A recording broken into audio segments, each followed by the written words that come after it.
உப்படை பண்ணுறதுக்கு அரிசி மாவு நல்லா நனைச்சி 2 தடவை அலம்பிட்டு ஒரு ஆழாக்கு ஒரு ஒரு கைப்பிடி போட்டுக்கணும். ஒன்றுன்னு தனியாக போட்டுக்கக்கூடாது. நல்லா ஒரு 10 நிமிஷம் ஊற வச்சுட்டு அப்புறம் மிக்சியில் அரைச்சிட்டு இந்த மாதிரி சளிச்சுண்டின்னா நல்லா நைஸாக வந்துடும். உப்படைக்கு வறுக்க வேண்டாம், அப்படியே எடுத்துக்கலாம். ஸோ நான் ஒரு டம்ளர் எடுத்துட்டுருக்கேன். இதுக்கு 2 டம்ளர் ஜலம். தாளித்து கொட்டை கடுகு, நான் தேங்காய் எண்ணெய் வச்சுக்கிறேன், நல்லா வாசனையாக இருக்கும்னு. தேங்காய் எண்ணெய், கடுகு, உளுத்தம்பருப்பு, கருவேப்பிலை, பச்சை மிளகா, தேங்காய் இது போடுறதுக்கு.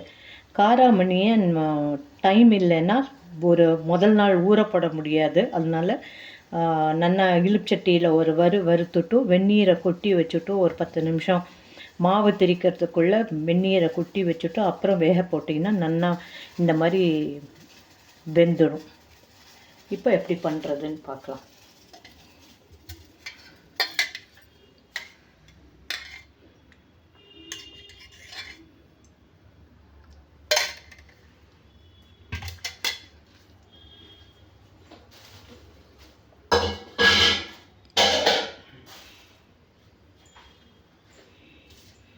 கொஞ்சமாக கடுகு,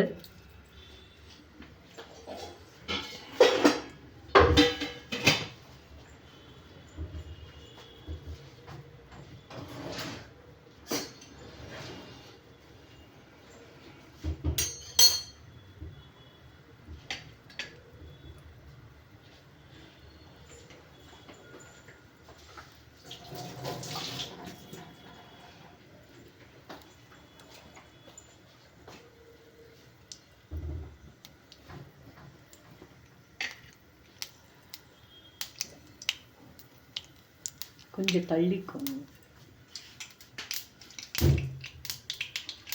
உளுத்தம்பருப்பு, பச்சை மிளகா, கருவேப்பிலையை நல்லா கிள்ளி போட்டால் நல்லா வாசனையாக இருக்கும். இஞ்சியும் போட்டுக்கலாம், நான் இன்னைக்கு இஞ்சி போடலை. தேங்காய், காராமணி,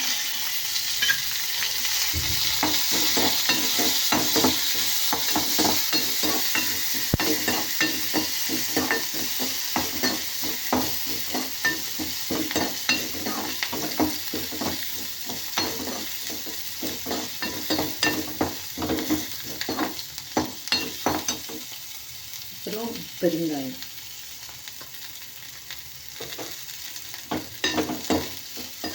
ரெண்டு டம்ளர் ஜலம்.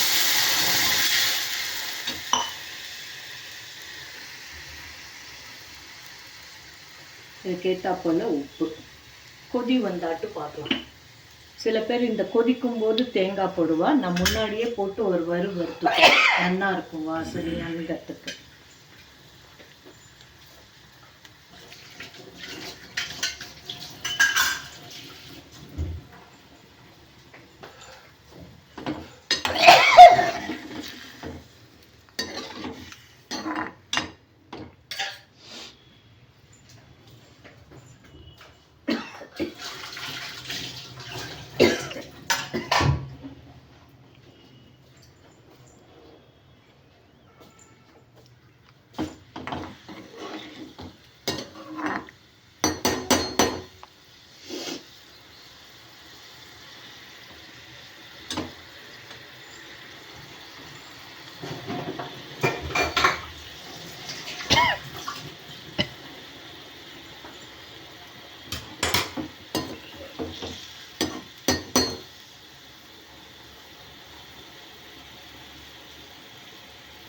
நல்லா கொதிச்சுருத்து. இப்போ மாவை போட்டுட்டு அடுப்பை சிம் மாற்றிட்டோம்.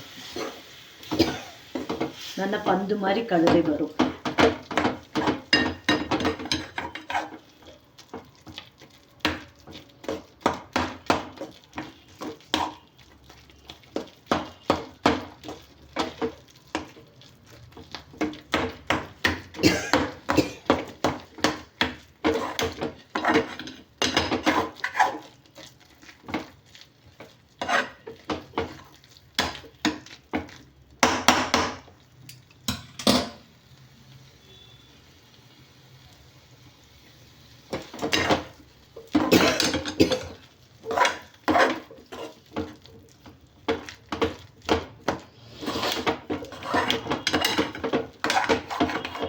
1 டம்ளர் மாவுன்னா 2 டம்ளர் தண்ணி.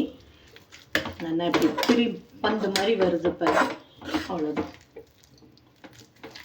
இதை வந்து இட்லி பானையில் கொஞ்சம் ஆறின அப்புறம் 2 செங்கல் 1 குழியாக பண்ணணும், அவ்வளோதான்.